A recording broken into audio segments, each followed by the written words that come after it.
Musa roga dem na xolom am fanyu to achacha fanyu to achacha. waaw non daje bi tey dañu ñëwoon après ñaari fan yu nga xam ne moom la COSYEL organisé pour former lu toll ci téeméer ak fanweeru installateur yooyu nag nga xam ne fu mu toll nii ñoom ñooy war a dem ak norme bu bees képp ku nga xam ne soxla nga courant ci ñooñu ngay dem nga jël leen ñu def sa installation électrique ba pare COSYEL ñëw contrôler ndax installation yi conforme na pour mun la jox certificat de conformité léegi nga mun a dem Senelec wuti abonnement. Donc loolu moo tax installation yi importance bu mu am ak pour lu ñu bañ a perdre temps COSYEL ne léegi dafay jël former ñooñu nga xam ne ñoo war a def installation yooyu expliquer leen lan mooy norme yi expliquer leen aussi lan la installation yu bon mën a jur si risque électrique yoo xam ne mën na indi ay accident mais également si même yokk sa consommation électrique loo xam ne juste kii bi moo baaxul. Loolu moo tax tey jii nii formation bi amoon importance trop si man mi nga xam ne maay président conseil d'administration COSYEL moo ñëwoon tey procéder ci remise attestation de formation yooyu. léegi formé nañ nag téeméer ak fanweeri installateur yoo xam ne bés ni ki tey ñooñu dinañ mën a dugg ci Kaolack bi yëpp képp ku nga xam ne am na pour nga installation nga dem ci ñoom jël leen ñu defal la installation.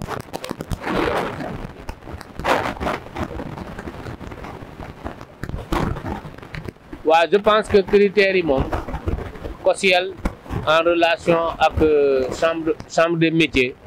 ñoom ñoo def sélection bi tànn les artisans électriques mais jël leen ñu sélectionné leen ba pare mais ñu ci ëpp aussi ñoom yàgg nañ ci métier bi donc pour ñu choisir leen dafa nekk loo xam ne nii amuñ ci woon beaucoup de difficultés mais ñu ngi gërëm aussi di sant chambre de métier ci collaboration boobu noonu mu def ak COSYEL ba yombal ko liggéey bi ba ñu mun a identifier ces 30 installateurs pour mun leen former bu baax. Voilà, donc moi je me félicite de cette formation de 2 jours à l'issue de laquelle COSYEL a pu former 130 installateurs. Ces installateurs jouent un rôle important dans le dispositif parce que comme vous le savez, maintenant l'État du Sénégal a amélioré le cadre institutionnel parce que l'opérateur Senelec s'arrêtait juste au niveau du disjoncteur. Maintenant, qui regardait les installations intérieures, qui vérifiait leur conformité, c'est ça qui manquait. C'est pourquoi l'État a mis en place COSYEL, qui est là pour vérifier la conformité des installations et donner un client un certificat de conformité pour lui permettre de souscrire à un abonnement auprès de l'opérateur qui peut être Senelec aujourd'hui, mais demain les autres concessionnaires d'électrification. Donc c'est pourquoi c'est important pour nous de former ces installateurs-là, qui constituent le premier maillon du dispositif. Et ces installateurs, ils vont vérifier ils vont d'abord installer avant de se faire contrôler eux-mêmes par COSYEL. Donc cette formation ne fait que faciliter le travail en ce sens que ça va leur permettre de bien savoir ce que dit la norme, de bien savoir ce qu'il faut éviter, mais surtout de bien faire le travail pour pouvoir améliorer le contrôle et éviter plusieurs passages qui peuvent être source de retard pour le client, perte d'argent pour l'entrepreneur, mais également perte d'argent pour Senelec. C'est pourquoi c'était important aujourd'hui pour moi de venir les féliciter, les encourager, mais surtout les sensibiliser sur leurs responsabilités qu'ils ont par rapport à la conformité des installations électriques. Par rapport aux critères, COSYEL a travaillé avec la Chambre des métiers. Donc aujourd'hui, pour identifier l'ensemble des artisans qui évoluent dans le secteur de l'électricité, c'est sur cette base-là que nous sélectionné. Et si vous regardez dans la salle, aujourd'hui, on a pratiquement toute la région de Kaolack qui est représentée. Donc les 3 départements étaient là et donc ça ça traduit que cette formation va se démultiplier. J'ai demandé également au directeur général de COSIEL de multiplier cette formation pour nous permettre d'avoir une cohorte beaucoup plus importante en termes d'installateurs au niveau de la région. Merci.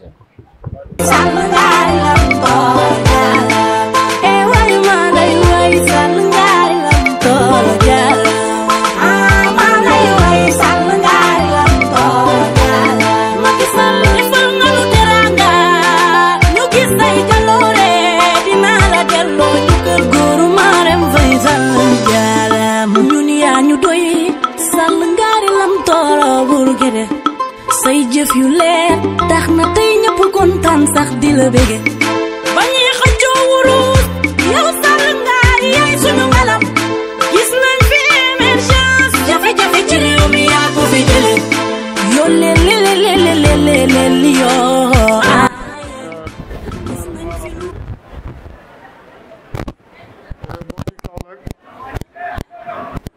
mbokk Médina mbokku département bi yëpp ñi ngi nuyu kenn ku nekk ci turam ak santam di sant yàlla fii ñi dajee tey ci Médina ci salle bi nga xam ne grâce à président de la République Macky Sall ci la bâtiment bi taxaw ñi koy gërëm ci loolu di tatagal tey kenn ci doomu Médina yi kenn ci doomu Kaolack yi kenn ci doomu Saloum yi kenn ci doomu Sénégal yi muy Pape Mademba bi tey di DG bu Senelec di tête de liste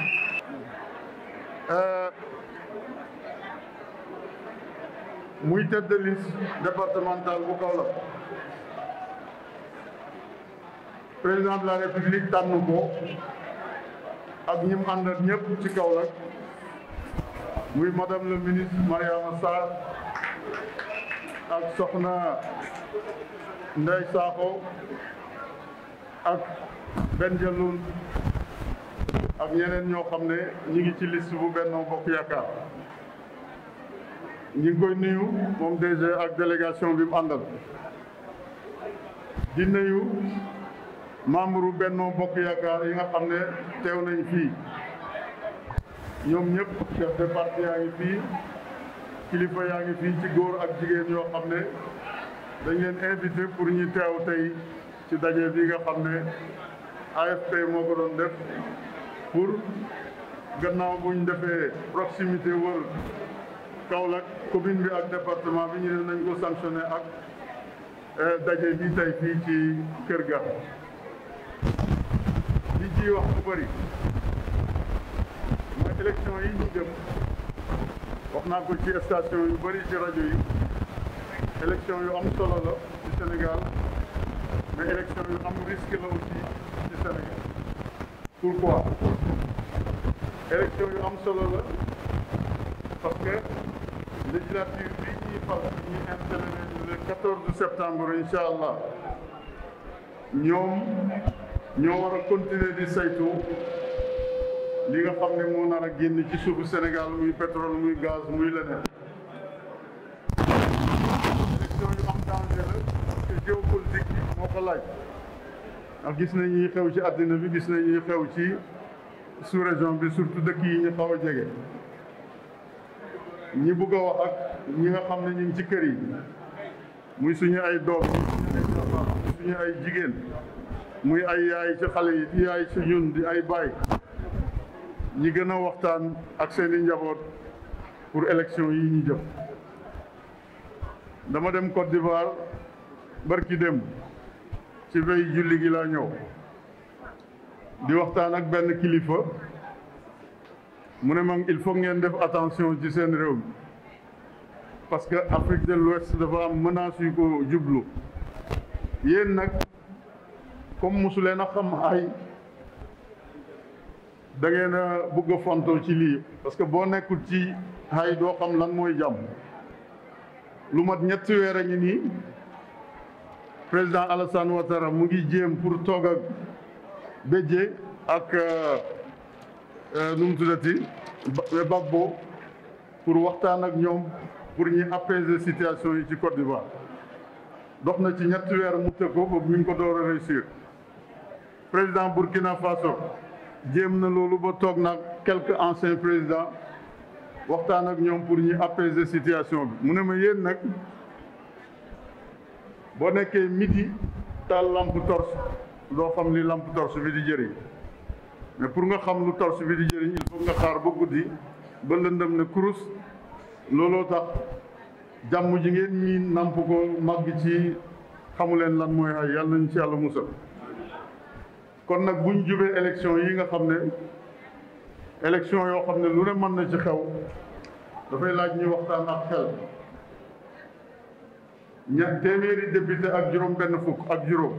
yi nga xam ne dañ leen tànn dimanche ñu war leen installer le 14 septembre liste yi bëri na ci Sénégal waaye liste Benno Bokk Yaakaar am nañ yaakaar ne ña fa nekk kenn gënul leen a mën a saytu affaire assemblée nationale. dégg naa candidat yi diggee ay école di diggee ay poste de santé di diggee ay liggéey loolu ku la ko wax daf lay nax parce que loolu du rôle député mënu ko tuumaal nañ député yëpp ne lekk nañ xaalis yi réew mi te seen salaire yi 1,3 francs ku ci génne sa logement ci Dakar 400 000 francs génne dund bi génne ndox génne courant boo amee jabar ju sant si ku bëri tiitër mu mottali la des ci salaire bi da ngay toog xaar weneen weer kon 165 députés yi ñu bugg a tànn il faut que ñu tànn leen ak xel parce que bu ñu leen xasee tànn danañ def assemblée 1825 jours te boo leen xasee tànn amatul óolootuma la kaay ma génne la joxaat keneen kon nañ bàyyi xel ci ñi ñuy tànn koo xam ne tànnaguñ la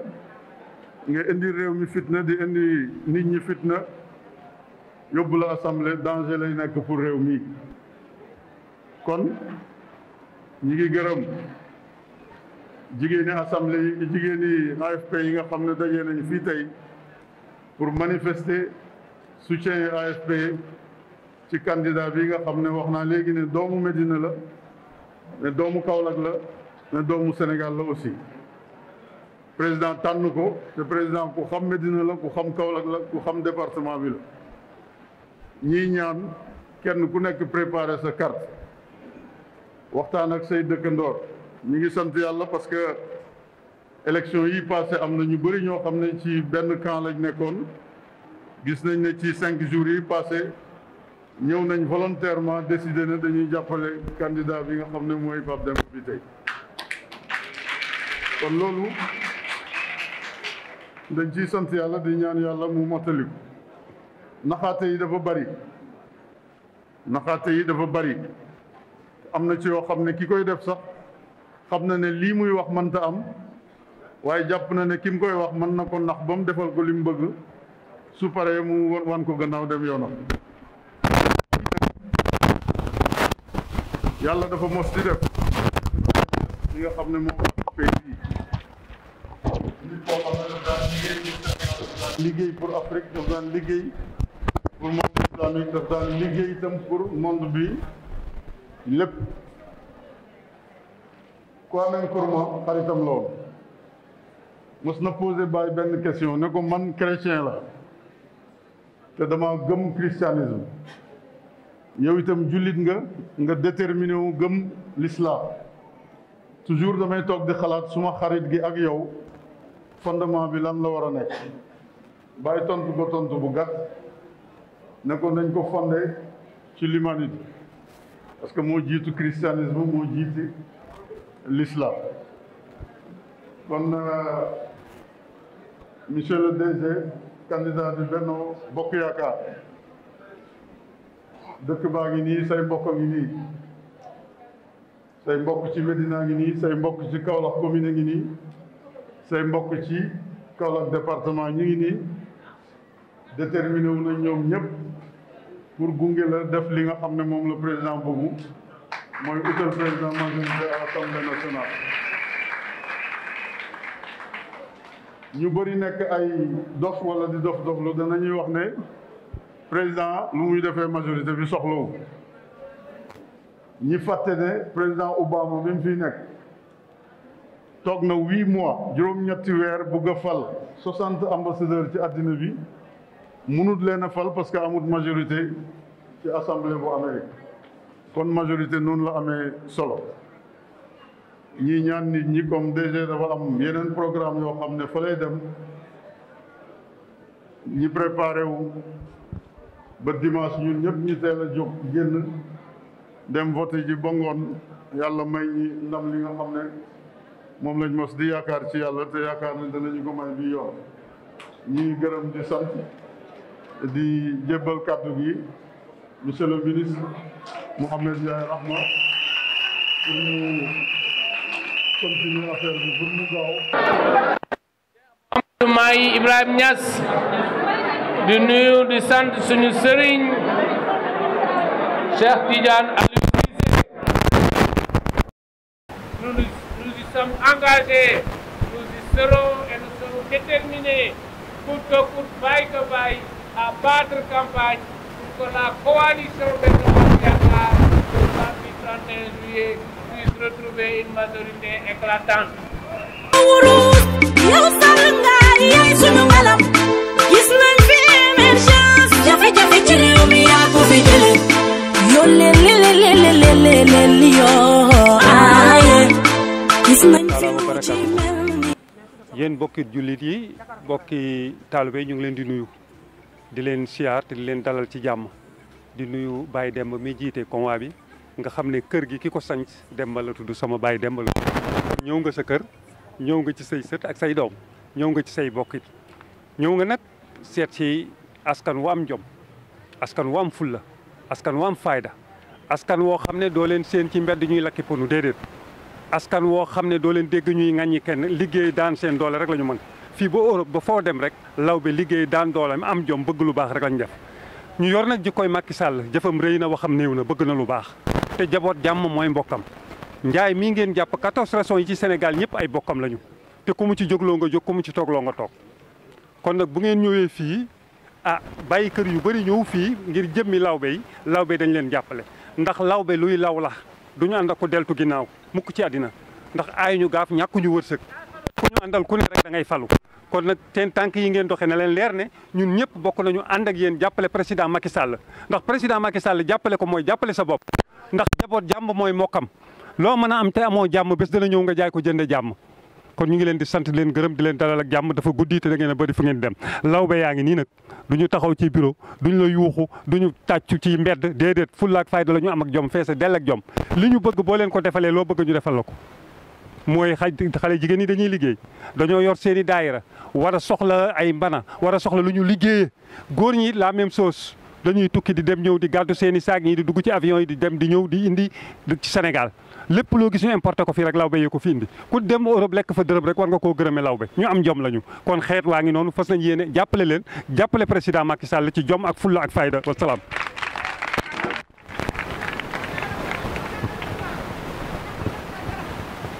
asalaamaaleykum di leen sant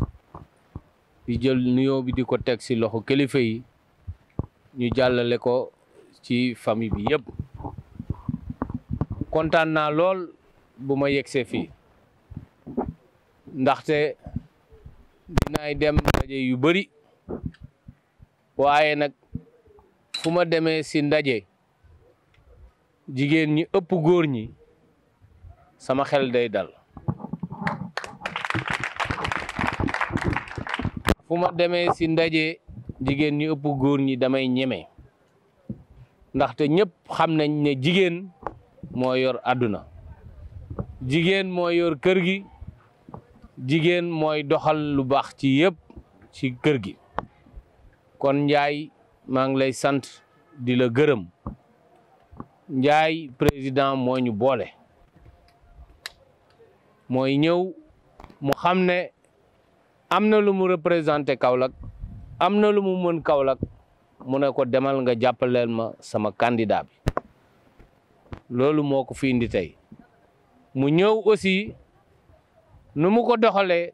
mu wan ma ne kii ku gëm président Macky Sall la mu leer ma ne kii ku gëm président Macky Sall la parce que bu ko gëmul woon dina ma oo benn yoon su ma jëlul mu bàyyi wala dinañ wax ne jàpp nañ bés bi benn yoon taw bi yàq na ko mu bàyyi waaye oo na ma oowati ma ñu programmé mu taw mu ne mën nañ ko defaat ba lii nii mun a am tey ji nii kon yaakaar naa ne moom rëccuwu ko mais man it rëccuwuma ko te kontaan naa lu ma taxawee fii nii yëpp ci seen kanam xam leen ne nag bés ni ki tey man de ci sama wàllu bopp xaw ma yéen de waaye man jàpp naa leen bés ni ki tey man jàpp naa leen te Njaay dama lay wax ne bu ñu paree nga wax ma ñaata mbana ak ñaata basang laa war a mun a amee ma jël teg ko sa loxo nga teg ko ci askanu ndaw ndaxte dañoo war a jàppalante dañoo war a dimbale wante ndax Sénégal fi mu toll heureusement am ngeen nga xamante ne nii am na lu tax lu war a dooleel président Macky Sall ndaxte dama koy wax fu nekk ma ne leen koo xam ne mu ngi jéem di defar ay autoroute di tabax ay hôpital di defar case de santé di dimbale bourse familiale di def couverture maladie universelle te Sénégal amagul benn alal kooku bés buñ demee ba pétrole bi ak gaz bi déwén ak 2024 incha allah ñëw commencé kooku xam ngeen ne bu leen waxee ne dinaa defar réew mi ñu war ko gëm loolu nag mooy le président Macky Sall moo tax nag kooku dañ ko war a dooleel jàppale ko ba nga xam ne assemblée bii ñu jëm dafa war a am majorité boo xam ne moom mooy borom kër gi te dina continuer di am baat ci kër gi loolu mooy luñ ko war a defal te loolu nag du jëm lu dul ñu jël bulletin bii nii ngeen gis bopp fas bi ak jigéen ji nga xam ne moo yore musóor bu rafet bi ak ree ju neex ji ñun rek ñoo am loolu beneen liste amu ko waaw bu kenn enveloppe bi na ngeen koy jël braay ko voilà mu ngoog waaw voilà ñun rek ñoo am liste bu am jigéen yeneen liste yëpp amuñu jigéen kon donc loolu dañ siy sant yàlla bu baax en tout cas Ndiaye ñu ngi lay féliciter di la sant on rendra compte de tout ce que vous avez fait et ñu ngi gërëm ñëpp di sant ñëpp di wax ne nañ teel a xëy teel a voté teel a togg añ toog déglu résultat yi ñu ne vive Macky Sall asalaamaaleykum wa rahmatullah way malay way sal ngari lam toro jarama malay way sal ngari lam toro jarama way malay way sal ngari lam toro jarama malay way sal ngari lam toro jarama Macky Sall defal nga lu teranga ñu gis say jaloore dina la delloo ci kër góoru Marème Faye Sall jarama ñun yaa ñu doy gannaaw bañ sante yàlla julli ci Seydina Mohamed sallallahu alayhi wa sallam maa ngi nuyu Saloum yëpp bàyyiwuma kenn la commune de Kaolack et le département de Kaolack di nuyu suma présidente régionale yi ñu ñëw tey fii jàppale si ma te Ndeye Diagne présidente régionale Thiès wax léegi ci seen tur c'est bon continue baax na taxaw leen noonu dañ taxaw ci ginnaaw may gërëm góor ñëpp su ma nee département Kaolack Mbaye Thiam laay tudd parce que moo ko coordonné Mbaye Thiam bu Thiamène Taba munoon naa lim village yi fi ñëw yëpp mais ngeen baal ma temps bi dafa xat te kilifa yi fi toog dañoo war a dem léegi beneen meeting kon gërëm naa leen yéen ñëpp sant leen te su ma ko waxee ngeen xam ne kontaan naa su loolu wee ma gërëm sama salañ bii ndax ñoom ku ma ragal Kaolack salañ a tax fu ma jëm maag yéen a ànd muy naaj muy taw lépp maag yéen bu loolu weesoo ma gërëm monsieur le ministre madame le ministre d'abord Mariama Sarr maa ngi koy gërëm di ko sant di ko ñaanal yàlla jàmm rek ndax nag fekkele si ne ma te su nga fekkele sama bés bi xeeboo ma kon su ngeen demee ngeen ne ko gërëm naa ko sant ko gërëm délégation bu rëy bi mu fi indi jërë ngeen jëf te madame Ndeye Codou Sène jiite ko sama jaam boobu may gërëm monsieur le ministre Modou Ndiaye Rahma sama càmmeñ sama xarit depuis 2014 xaw ma 2008 ñu àndoon ci politique ak ñi mu àndal yëpp ak Cheikh Diallo ma la toog kon gërëm naa leen sant naa leen Modou Ndiaye jërëjëf parce que jàppale waaye may gërëm nag ki nga xam ne moom la président tànn tey def ko muy tête de liste départementale ki nga xam ne moo taal àll bi ki nga xam ni moo taal Sénégal ki nga xam ne moo tax nit ñi waxatuñ courant ki nga xam ne moo tax dëkk bi génnatuñ wax ci courant dara muy le ministre laa koy wax toujours Pape Demba bi tey dañuy ñaan élection yi bu soobee yàlla suñ demee ba le 31 juillet balaa 12 heures ñu ne Benno Bokk Yaakaar gagné na élection te yaakaar naa ni yaakaar nag war naa am ndax damay wax ni boo kenn togg xam naa li may wax taalibe Cheikh laa jël werd salaatul Fatiha dew ma dikkuma duma fen duma naafeq duma jëw te sama yaakaar naa bu ñu ñaanee ci Mawlaana mi mu àndal yàlla daf ñuy may ndam kon dama bëgg ngeen téye seen gémmiñ ngeen di ci gannaaw li may xam naa fu ma jëm boo kenn toog su ma paree ci Pape Demba bi tey ñaanal ko loolu ma ko ñaanal bëgg bu élection yi passé ma koy ñaan di bëgg taalibe Cheikh yi murid lépp ñaan ci ñu def ko ministre de l'énergie parce que nag jar na ko kon yal nañu ko yàlla defal bu ma paree ma dem ci sama doom sama xarit l'ancien président du conseil départemental de Kaolack Baba Ndiaye kooku maag yaayam ñooy daan ànd muy ànd ak Ousmane Sina Mbaye sama rek liggéey ci parti social bu kenn mës a gis kon bu ñëwee tey ñu def ko mu nekk président communauté électorale bu départemental yàlla mën na koo may ndam parce que département Kaolack yëpp ñu ngi fii toog kon Baba jërëjëf yaakaar naa nag may gërëm sama goro su ma nee sama goro El Hadji Baba ay imam Baba añ laa wax lépp lu ma nekk moo cay jiitu moo cay mucc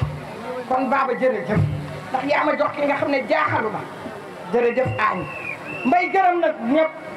yaakaar naa fàttewu ma benn délégation gërëm naa toute la jeunesse kaolackoise la jeunesse de Ndargu Ndaw sama mbokki Ndargu Ndaw yi daayira yi ñëpp a ngi toog gërëm naa ñëpp gërëm naa àll bi ndax ñoom laa am suñ may tudd ñoom la fédération des femmes rurales suñ may tudd ñoom la suñ may wax ñoom la ndax ñoom ma muñal solo luñ ma kon jërëjëf yéen bu loolu yëpp yéen may gërëm it chauffeur yi waa jàmm arrêt jàmm gën waa mobile ñoom su lay jeng ñoom ñëpp gërëm naa leen sant leen bàyyiwuma kenn waaye nag ngeen may ma politique lan mooy politique dañu bëgg a jël ndam jox président Macky Sall une forte majorité à l'Assemblée nationale dara waru koo yàq yàlla boole ñoo ay dof ndax su ma naan dof dafa am ci candidat yi ñaar kenn ki sax du candidat waaye dama ne liste boo xam ne jàllul à l'Assemblée gisuñu titulaire yi kooku war naa taxaw naan damay xeex mënta ne fii Benno Bokk Yaakaar fi ne ndax bu kee nekkee fee naan damay tibb tànk di campagnal koo xam ne amul man dof laa ko teg muy Bougane Gueye Dany je le cite aw ma lu may tiit aw ma lu may ragal politique ñu wan ma ci ko Sonko mi nga xam ne politique am yëpp c'est la jeunesse te ku boolewul jigéen boolewul personne troisième âge boole woo ci kenn mënoo gagné jigéen ñi ñoo jur xale yi kon booy politique dañ cay boole jigéen ñi man nag amul ak affaire jigéen ñi may wax sama moroomu jigéen ñi mag ñi ñun jigéen ñi nañ takku xeex listam ba mu daanu nga xam ne du am dara à l'Assemblée nationale ndax président Macky Sall jox ko ndam Assemblée nationale mooy suqali Sénégal président Macky Sall mi ngi ci travaux yi président Macky Sall mi ngi ci agriculture te ñoom xamuñu luy agriculture lan moo tax ma wax loolu dama gis benn waay ci télé bi bañ ko démb xaw ma un certain Pape Djibril Fall xaw ma ku ko xam mu naan agriculture lii agriculture laa nañ ñu may jàmm te bañu ñun Macky Sall la ñuy jox jiwu moo ñu jox engrais moo ñu jox tracteur moo ñu jox moo defar àll bi moo gas teen yi moo indi ndox mi moo indi courant bi autoroute à péage yi dama ne les grands travaux du chef de l'État kooku dama ne mooy ndam moo ayib ndam moom la Sénégal gëm ma ne dañ naan 3e mandat xam nga dama koy waxal 10e mandat su lan moo tax ñun jigéeni Sénégal jooyatuñu financement deerañ fi fonds banque fi leneen ak leneen a ngi fi ñu ne deeta waay mu indi bourse familiale sukkali àll bi ñu ne deeta waay mu génne ay milliards jox ko waa àll bi ku nekk am 80 000 francs kenn moo ko fi def kenn mënu ko ku sa xol laabul doo ko def kon dama ni wax ji bari wax la Macky Sall am ndam moo koy am Pape Demba la ñuy fali le 31 juillet Mariama Sarr la ñuy fali le 31 juillet Ndeye Sakho la ñuy fali le 31 juillet Aïssatou Ndiaye la ñuy fali Bokar Diallo la ñuy fali vous la jeunesse sénégalaise vous la jeunesse du Saloum dama bëgg ngeen voter Bokar Diallo ndax mooy seen morom ñun jigéen ñi nañ voter Mariama Sarr yéen góor ñi mag ñi voter leen Pape Demba bi tey bu ñu boolee doole yooyu dama leen kon président dina am ndam Kaolack ma am nag lu ma leen di dénk ndax kat ki coordonnateur Aly Ngouille Ndiaye dafa ñëw fii mu ne le 31 juillet moo ñuy raw man de sama deret ji ñuluk dama te war naa ñuluk képp kuy Saalum Saalum dama ne yéen bu ngeen ñàkkee fayda ba ñu raw ñu su yeboo ñu semi suñuy carte bu ñu kenn raw te bu ñëpp ku nekk gagné sa sànq gagné sa bureau de vote man de je vous le promets monsieur le ministre madame non l'autre là Modou Ndiaye Rahma monsieur le DG Pape Demba Bitèye Mariama Sarr ak les autres ñi nga xam ne ñoom lañ investir dama leen xamal ni leen dinaa gagné sama bureau dinaa gagné sama sànq am ma ci sikki sàkk te su ma koy wax ndar gu daw a tax je vous le promets ici àll bi tam maa ngi leen di xam ne leen danañ ko gagné à 100% parce que xam nañ ne président moo leen di suqali président moo leen jox agriculture moo leen di jox semence moo leen di jox engrais moo leen di joxi tracteur kon àll bi bu ngeen yóbboo jóg man de jóg naa takku naa ba suñu ko tey nag li ma gën a tey ñu lug mooy li ngeen ma fekk leti ndax booy politique te ña ngay àndal teewul boo yeboo làqu ji waaye comme ñoo ngeen tey takkuwaat naa maag samay bokk maag samay xarit maag samay doom te dinañ leen fal incha allah naa ba Tidiane Chérif parce que ba yaar dinañ leen fal avec une victoire éclatante au soir du 31 juillet bu ngeen yeboo commencé jubilé maa ngi leen di gërëm di leen sant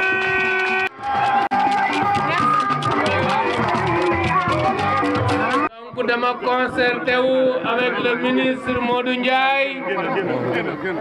mu ne ma DG waxal rek nga waxalaale pour ñëpp kon Ajaratu Ndiouk li nga bëggoon feeñ na délégation madame le ministre Mariama Sarr teew na ministre Modou Ndiaye teew na tous les autres partis alliés teew nañ kon vous avez réussi le pari de la mobilisation et de l'unité bravo présidente waxoon nga ñu ne di nga ko def waxoon nga ñu ne dina amal nga ko def nga ko te rafet na nu nga ko defee jërëjëf ñu gërëm tamit sant la première dame Ina Deme bi nga xam ne ñëw na tey yokk ci suñu délégation mais waxu la ko waxu la ko mu ngi fi de kon ñu ngi koy gërëm di ko sant di gërëm di sant responsable yi yëpp nga xam ne teew nañ fii di wax ne tey li nga wax rek loolu moo ci nekk nañu booloo dem jël ndam li teg ko ci loxo son excellence monsieur le président de la république ba nga xam ne dinañ mun a gagner def une forte victoire ba xale yooyu nga xam ne bu ñu tëddee guddi di gént rek yaakaar ne dinañ mun a taal Sénégal ñu xam ne Sénégal dëkku kilifa diine yi la Sénégal dëkku jàmm la Sénégal dëkku teranga la mais Sénégal dëkk la bu nga xam ne dafa bëgg a jëm si kanam te ay doomam yu góor ak doomam yu jigéen ñoo ko nar a yóbbu si kanam mais duñu seetaan ay xale yu ndaw di ñu yàqal Sénégal loolu nag lu ñu koy wan mooy ñu am une forte majorité à l'Assemblée nationale majorité bi nga xam ne benn liste rek la mooy bu am bopp fas bi ak soxna si rafet si musóor bu rafet bi ak réeju neex ji nga xam ne moom kenn mooy bulletin bu am jigéen loolu ñu ngi koy def di ko na ñëpp voté massivement pour la liste Benno Bokk Yaakaar di gërëm ñëpp di sant ñëpp su ma fàttalekul sama tante Codé Sène ñu ngi lay gërëm di la sant yow mi fi représenté ministre Mariama Sarr boo demee nga waxal ñu ko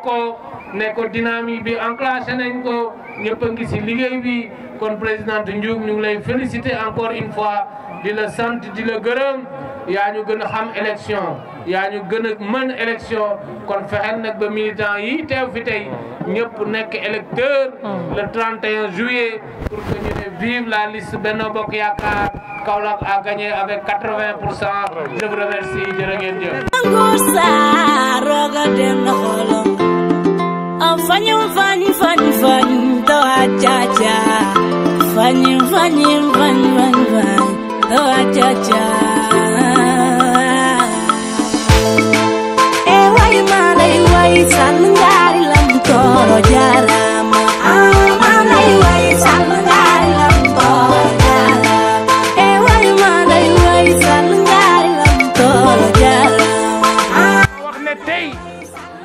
nga door a jël département Kaolack dama ne yàlla may na ma sens suma politique bi ma nekkee député bi ngeen di seet yéen tey nekk naa ko ñaar fukki at yi passé 20 ans laa nekkoon député te fii laa jaaroon départemental nekkoon tête de liste bi gagné ko haut la main fii ma taxaw may naa fi lu mat fanweeri bi mag dëkk ba nga béyee koo démb Paymar sa discours ba ñu ma koy jox malheureusement dama ne sama nijaay waroon na bu muy dem ma yëgal ma ko ma dem foofu wàcc nga ci dëkk boo xam ne bokk na ci kene département bi ndax ki njëkk a jox Alaaji Ibrahima Niass million fara dëkk mooy suma maam suma ndey mooy taawam ki Baye Niass mujj jullee ci dundam fara dëkk suma ndey mooy taawam ki Baye Niass mujj miraas moom la sama ndey mooy taawam kooku mooy Alaaji Babacar Thiawdo Thiam fii la sama ndey juddoo fii laa juddoo fii laa yaroo bi may ñëw commune du Ndiédiène boobu ma ngi am juróom-benni at waaye man fii mooy suma nekk ndey ñi fi nekk nii ñëpp yumpaañ bàjjan nijaay la fi am wala doomi nijaay oto bee ko Paymar oto boobu ñëpp sama doomu nijaay lañ kii la doon nuyu léegi maa ngi moom ñoo bokk ndey ak baay mu nga dëkk Paymar kooku magam ñoo bokk ndey ak baay mu nga dëkk Paymar dëkk ba mën naa la wax ne la sama jarbaar yi rek mën nañ fukk bi nga dem bu Paymar maa ngi koy dégg ba demee njigaan gi nga jaaroon suma jabar gi sa kër ga fa laa ko takkee Ala Diouf mi la daloon bu njigaan suma maam lañ ko tuddee nijaay am naa ci département bi 217 trondoor yóbbu naa 283 personnes à la Mecque te Ndiédiène gi soyu ci nijaay loolu ku ko def doo bëri soppee waaye say wax du neex a dindi ndax wax pënd la ci koo jëf lay dal jànguma tubaab man suma jàngu tubaab dama nu xëccoo réew mi ndax ku jàngul tubaab seere fédération bu toll ni Kaolack nijaay loolu ñu ko mas a am bëriwul su nekkee am na ci histoire du Sénégal loolu nag li ko indi mooy liggéey rek la ak gëm sumay bokk ak bëgg sumay bokk nijaay olof Njaay dafa wax ne lëg xama nan déedéet olof Njaay dafa wax ne lëg bu lekkee aloom na ko gërëmee coy waaye bëggu moon a wax loolu am na beneen baat bu ma bëggoon a wax dama bëgg suma wax ji ngeen déglu ko su ngeen ko yóbboo seen kër yi ngeen décrété ko seen koy gis ay message la boo xam ne ay pan lay fees moment bi tey am na 42 conseils ci niveau départemental ñooñu boo leen sànnee foo jëm damay toog naan nii su ma neexee soonu di xool ba 40 minutes ma sensé carte gi mun naa ko ci méthode mun naa ko ci politique xam naa ko ci politique am nañ galgal ba Khadim Diouf mii maa ko fal isteel mi nga àndal nii maa ko fal isteel ci digg Kaolack ñëpp bañ ma ne moom la ma fal ko mu jiite isteelu Kaolack tey nag macha allah depuis jamono yëpp dama toogoon waxuma dara waaye politique am ko am alal bi taxul nga man ko ñàkk koy taxul nga tële ko am ko taxul nga gañe ko ñàkk ko taxul nga perte ko non politique xam-xam la matière la moo tax ñu ne la soo buggee dund ci matière politique da ngay dem uti lu ñuy wax comité soo génnee ci comité ñu ne la sous section boo génnee ci section ñu ne la section boo génnee ci section ñu ne la fédération boo génnee ci fédération ñu ne comme directeur du parti ndax nga mën a décortiquer message politique mbokk yi Ndiédiène ndax kii nijaayam day sama genn wàll recommandé ma ak moom rek moo sonn ci moo këy rek yore département bu Kaolack te kenn xamul fu mu jaar baaba mii rek la moo jomal ñëpp dafa ñëw nangoo déglu di taal otom guddi dama fekk sama kër ma ne ko bul dem fenn bul seeti kenn toogal déglu ma fu ma la jaar fa Adja Gassam mi guddi lu ko fëgg ma ne ko dama seeti ko fu muy dem ma jël sama téléphone ne ko boo xëyee dama ci diw ak diw noppil bul wax ñu dem ba xëy ñu ne Baba Ndiaye génn département Kaolack bon Baba merci loolu lépp li la ko may rek mooy sa yaru ak sa teggin ak sa dal maa ngi lay gërëm maa ngi lay sant ndax naxoo suma nijaay ji yaa ngi ànd ak moom ànd bu rafet xasaloo ko kenn saagaloo ko kenn dafa diviser pour gagner dégg nga nit ku baax nga yow julit nga maa ngi ñaan président Macky Sall mu joxo sa cër te am nga mérite quand même nit ku baax nga Khalifa Wade maa ngi koy gërëm suma xarit la Khalifa bu set dañuy wax ñaar fukki yoon Khalifa homme politique la Khalifa nit bu baax la matière bi yombul matière bi bëriwul kërëf yëpp du dem autorail la benn yoon rek la am waaye bu leen war kar ci politique su ngeen ci waree rek du ngeen dem autorail boo gisee saxaar yu dem fukki bopp di dem man da ngaa yaakaar bu nekk yu boppam fekk na ba ca kanam rek moo leen yóbbu politique law tan la fexeel téye geen ba bu loolu passé mbokk yi ma nuyu sama xarit Cheikh Diallo mbëkk na ma nag mbëkkante nañ lu bari waaye man moom rek laa am Medina Baye man moom rek laa xam Medina Baye yaayam man la gënoon a bëgg Cheikh Diallo foofu laa yaroo moo ma yar lu ma sañ suma mag ma bokkal ndey Baye sañu ma ko ci moom suma kilifa la dama ko def suma kilifa te bëgg ko lool ndax damaa ànd ak moom lu gën a jafe nit la koo xam ne ku baax kuy dund Baye kuy dundal Baye kuy dundal askan bi ku askan wi di dundee ngir bëgg Baye Niass muy nit ku baax loolu la def ko dolnu macha allah maa ngi koy gërëm baax di ko sant Pape bi tey mii toog nii moo tax politique garaaw lool politique gis ngeen ni mu garaawee de gis ngeen waa ji toog nii man na ñaar fukki repas sa moom leen man est-ce que xam ngeen ne lii ñaari fan rek la jigéen ñi am na ñoo xam ne sa seen grand bi ba léegi mën guñ koo ñaw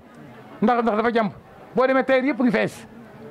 bon Pape bi tey dana la gërëm dana la sant Babacar Diouf mooy suma candidat Ndiédiène dafa jóg jëm si Ndiédiène ma ne ko soo demee Ndiédiène àndal ak diw ndax yaakaar gu ma am ci moom léppam lu ngeen guddee bu xëyee wax na ma foo ko ooyee bu coupé oo na ma fu ko moon jaaraama ooyee bu coupé wax na ma bon suma relation ak moom relation famille léegi maa ngi koy gërëm baax di ko sant bon mbokk yi li nga xam ne tey moo am mooy meeting bi dañ ko def moment suqali Sine Saloum ànd ak Sénégal moo def meeting bi APR defu ko de suqali Sine Saloum ànd ak Sénégal moo ko def suqali Sénégal ànd ak Sénégal man maay président bi la présidente moment suqali ànd ak Sénégal Adja Bindi Ñing Kaay kii moo ko jiite niveau départemental kii moo nekkoon secrétaire général des femmes du département bu Kaolack PDS tey moo nekk secrétaire général moment bii bon maa ngi koy gërëm Adja Gass Tamba nag du ma ci sori Adja Gass Tamba suma ndey la mama suma nijaay kii mooy Adja Gass Tamba kii mooy présidente mouvement bi ci niveau organisation bi yëpp képp ku ma jog tudd ma dama laan demal ci Adja Gass jigéen ju baax ngi nii am na benn doomam bu ñuy wax Insa ana Insa dinaa la ko dénk mu ngi liggéey impôt domaine naa ko yëg teg ko sa loxo ndax xale la boo xam ne maa ko yar nii laa dugg kër ndeyam fekk mu toll nii ba mu xëytee toll ni man am jabaram di liggéey bon maa ngi koy gërëm Adja Gaas di leen xamal ne sama ndey la ku ko jàpp naa la ku ko bàyyi naa la man Gaas laa am je yéen ku ko bëgg ma bëgg la ku ko bëggul bëgguma la loolu du ma ci ma sa deñ bon nañu dem ci li ñu fi indi mbokk yi tey dañu fi invité ki nga xam ne mooy tête de liste département bu Kaolack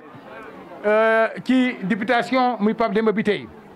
Pape Demba Bitèye ñëw na fi tey moment bi jox na ko loxo bu rafet bu set pour ànd ak moom liggéey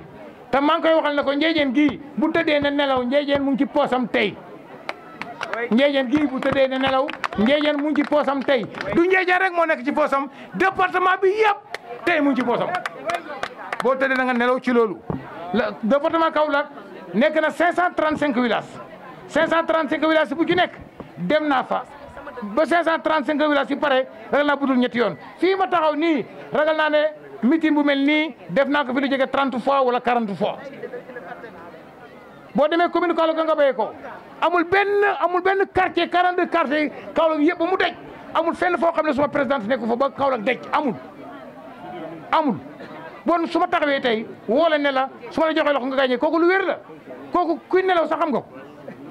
waaw dama ne Pape Demba à part tey jox nañ la loxo pour ñu ànd liggéey jàppalante ngir lan ñu jàppale président de la République bi nga xam ne ndax mu am majorité assemblée nationale pour mën a liggéey li nga xam ne moom la ko Sénégal yi dénk ak yaakaar ko ci moom. le journaliste maa ngi leen di gërëm yàgg ngeen fii soo ba léegi yéen a ngi fi tey am na ñoo xam ne ñu ngi béy ko ba Dakar te bés bii rek yëkkati leen maa ngi leen di gërëm di leen sant bu rafet di leen wax ne moment bi daal li ko tax a jóg mooy jàppale kan président de la République Macky Sall waaye nag bëggoon naa Macky Sall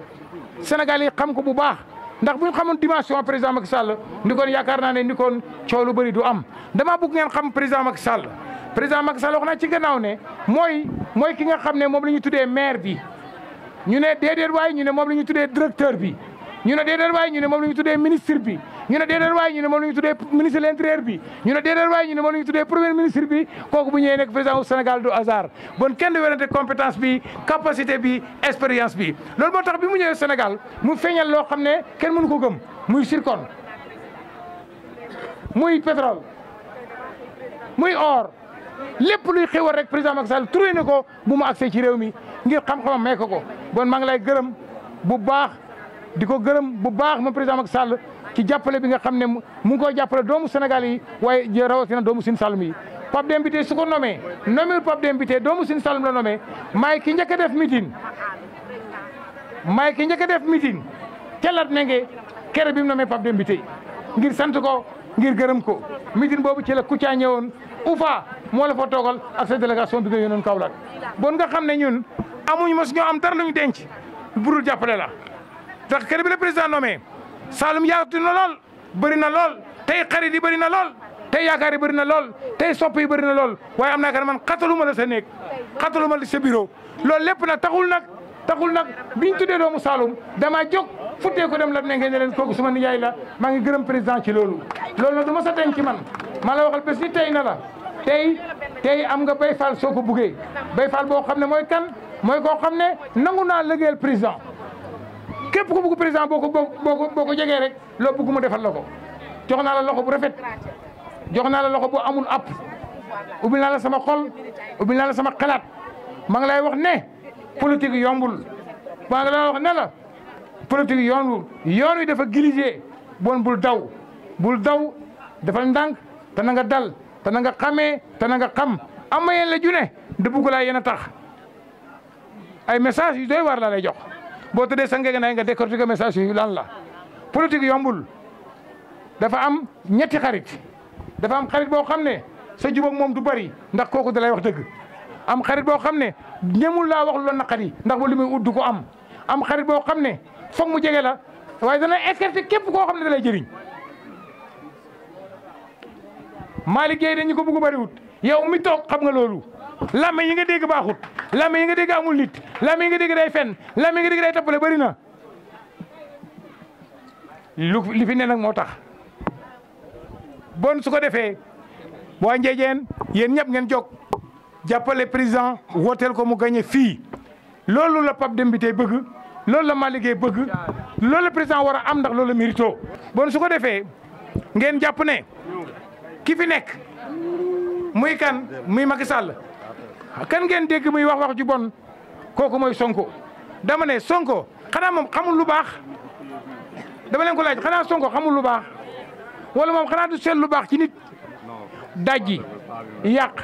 teppi xar ku nee ko man xam nga li ñuy xar ci moom programme boo xam ne dana mën a jëriñ Sénégal ëllëg waaye yéen wax ji bon jëpp jëru ko yéen wax ji ñaaw ji jëru ko président daal dañ ko war a ormal même turu président sa mënu koo wax loolu ta ngay woote ne du nga bëgg nekk président est-ce que loolu nit ko xelu dina ko def ñàkk orma gi ñàkkee orma président dëgg-dëgg yàlla métti na ñëpp ma koy ñaan rek ma koy ñaan mu rectifié wu ci yoonam ma koy ñaan xam ne ko politique amul noonu bu mu ut noonu ci biir terrain bi politique amul noonu sa noonu tey moo sa xaritu suba sa xaritu suba moo sa noonu loolu mooy politique bon su ko defee na ko def ci yar def ko ci teggin ndax Sénégal li ñu ko mooñee mooy yar ak teggin ak sutura ak teranga ak dimbalante ak rusante ak jàppalante. daanaka sama jël kaddu introduction lay nekk dans la délégation bi ñëw fii tey fekkee dañu am solo bi gën ko jiite le DG Pape Mademba Bitèye mu ñëw ànd ak délégation bu am solo ñi mën see cité Cheikh Ibrahima Diallo responsable parti politique gi des parti pour la justice et la démocratie ñi mën cité également suñu frère Khadim Diouf teewal fii le parti de Cheikh Samuel Sarr ñi mën see cité notre frère Baye Niass di xaritu Pape Mademba Bitèye c'est suñu frère Khalifa Wade mais également ñi mën cité également Ibrahima Diassé ñi ñëw fii si Ndiédiène fekk fii un grand cadre politique en l'occurrence El Hadji Malick Gueye kon ñi ngi koy nuyu bu baax ñi ngi koy ñaanal yàlla ñi ngi koy féliciter si taxawaay bi mu taxaw tey di nuyu bu baax également notre frère Bokar Diouf ne woon candidat yàlla dogalu ko mais incha allah rek mi ngi sa kanam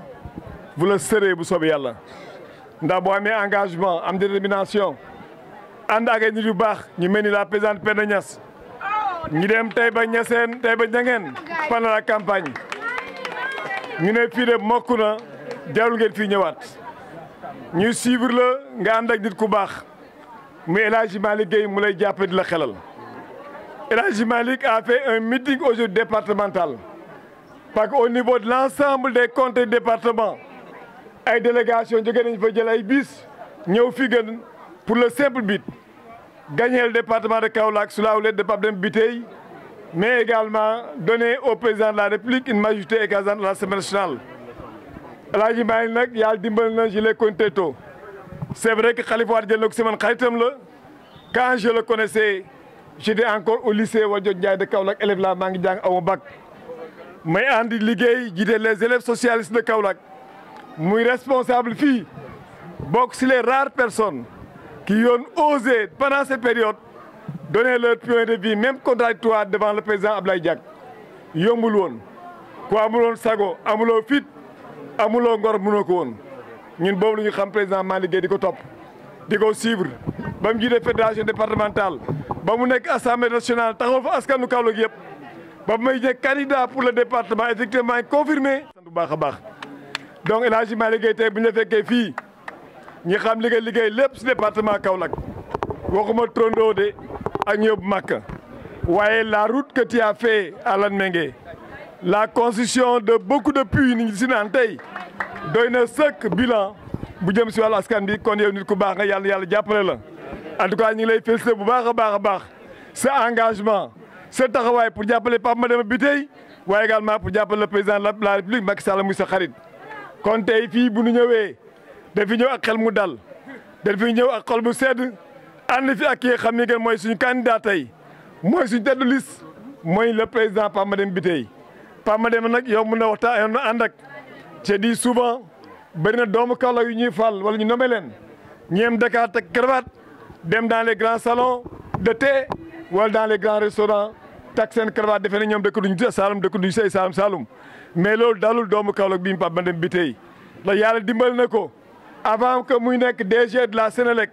lépp lu mu am indi na ko biir Kaolack en matière de président département de Kaolack le Sarr Lamine Gueye lëndëm kërës amuñu ay lampe ampoule yi fi ñu ba taal ko Pape Mademba moo ko indi booba xalaatul woon dana nekk DG Sénélec yamul foofu quand à chaque fois de besoin jeunesse bi organisé Kaolack moo xam dans le domaine de l'éducation de la culture dans le domaine du sport au groupement féminin Pape Mademba Bitèye a apporté son soutien une fois DG de la Sénélec dans beaucoup de maires qui ont vu leur mandat renouvelé doivent dire merci à Pape Mademba parce que dans beaucoup de villages dans beaucoup de communes où nous avions 10 villages ou 15 Pape Mademba doublé na ko dans plusieurs communes de ce département kon nag kooku yomb na président dans le département de Kaolack ñeen xamal ne rek dama koy présenter pour dire que nous avons le meilleur candidat nous avons la meilleure tête de liste parcourir l'ensemble des départements ngay xool ñeneen fa teg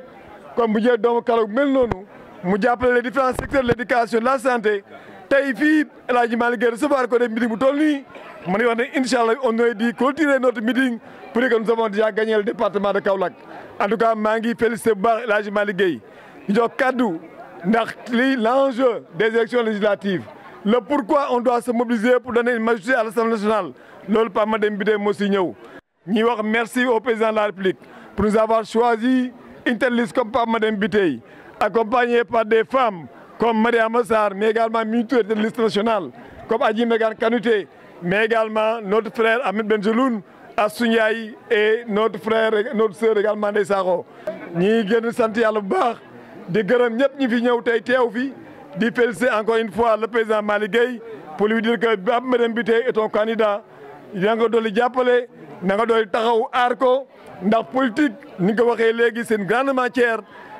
bu jafe la ndax day soppeeku d'un moment à l'autre et suivant les changements n'importe qui fait de la politique et aujourd'hui nous devons nous battre pour que le militantisme reste encore ancré pour que le clientélisme ne prenne plus la place le militantisme si l'engagement citoyen et patriotique nous avons vu que ça change parce que de plus en plus dërëm ak alal dafay yàq jikko doomu aadama te ñun ay góor lañu góor kenn du ko jënd ñun dañu am kaddu xaalis du ko jënd kon nag war nañu góorgóorlu liggéey ba doon suñu askan ba suñu doom alal du leen jënd alal du leen puus ñi am gëm ay valeur gëm suñu aada gëm yàlla dox siraatal mustaqim liggéey pour le patriotisme te loolu gis nañ suñu frère Pape Mademba Bitèye moo tax ñu ñëpp ñi mobilisé wu tous les cadres de Kaolack ànd ak moom si gannaawam jàppale ko mu dooleel le président de la République dans la région de Kaolack maa ngi leen gën leen sant bu baax. Il s'appelle Hadi Thiam ak étudiant crème yi nga xam fekk nañ leen fi également di leen gërëm di leen sant di leen wax ne élection yi ñu jëm nag waxoon nañ leen ko du élection présidentielle du élection locale élection pour tànn les représentants au niveau de l'Assemblée nationale député nag du ñëw di def ay promesses député dafay ñëw taxaw ne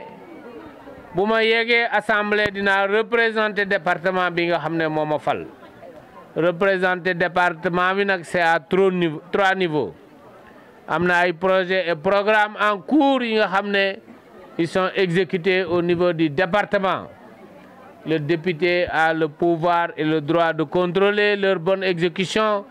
de veiller à ce que ça soit exécuté dans les règles de l'art au bénéfice des populations député war na fexe ba budget buy ñëw mu mun a xool département lan moo si njëriñ mais député également c'est un comportement duñ fa dem di saaga duñ fa dem di xaste duñ fa dem di wax lu ñaaw buñ fa demee lu ñu intéressé mooy représenter population Kaolack dégg naa nag ñu bëri ñu ne Pape Demba du nekk député mais dama bëgg a fàttali rek ne mandat bi député 5 ans la donc am na ñeneen te 5 ans buñ ko yokkee si 2022 mooy 2027 mais est-ce que amul ñu bëggoon nekk député ñoo xam ne 2024 am nañ yeneen ambition kon est-ce que nekk ci liste député ça signifie que da ngay porter leneen rek pour leneen dama ne bu ñuy wax nañuy waxante loo xam ne lu rafet la parce que képp ku ñu jël ba investir la ci liste c'est pour que tu puisses être le député te damay wax ne on a changé de loi bi changé nañ ko léegi le mandat de député et le mandat pour celui qui est élu mën na dem ñëwaat mais bu ñëwaatee day jëlaat fonction député kon loolu la loi a réglé ce problème définitivement donc fii nii Ndiédiène gis ngeen li ñu nekk di commencer di def beaucoup de projets beaucoup de programmes Penda wax na ko léegi Penda jërëjëf au nom des populations de Ndiédiène parce que man nag fii laa bokk Malick wax na ko léegi samay mbokk ngi fii ci commune bi kenn ëpp ma fi bu ma neexee village yu bëri mun naa fa dem ma ñaan fa kër ñu may ma ko ma dëkk fa kon Penda jërëjëf au nom des populations de Ndiédiène gis ngeen projet et programme yi nekk en cours si vous voulez la continuité pour que dès le 2 ou le 3 août les programmes continuent da ngeen di voter pour la continuité voter pour la continuité nag mooy jox une large majorité à son excellence monsieur le président de la république pour que tali yi mun a ñëw pour que électrification rurale bi mun a ñëw wax naa ko fii démb électrification rurale bi à partir de juin 2024 il y aura l'accès universel à Ndiédiène loolu maire munu ko loolu DG munu ko loolu c'est le programme de l'État qui sera exécuté par Sénélec et les autres structures de l'État et à partir de janvier 2024 toutes les localités de Ndiédiène seront électrifiées dama ne loolu ku leen ko mënal war ngeen ko jàppale loolu ku leen ko bëggal war ngeen ko jàppale ndaxte nag population Ndiédiène xam nañ lu baax bëgg nañ lu baax pour y arriver nag amul ñaari solution benn bulletin la rek mooy bulletin bu marron bi am bopp fas bi am soxna si nga xam ne moo yore musóor bu rafet bi ak ree ju neex ji ñu fal ko au soir du 31 juillet affaire bi jeex ñu doon gént yeewu asalaamaaleykum wa rahmatullah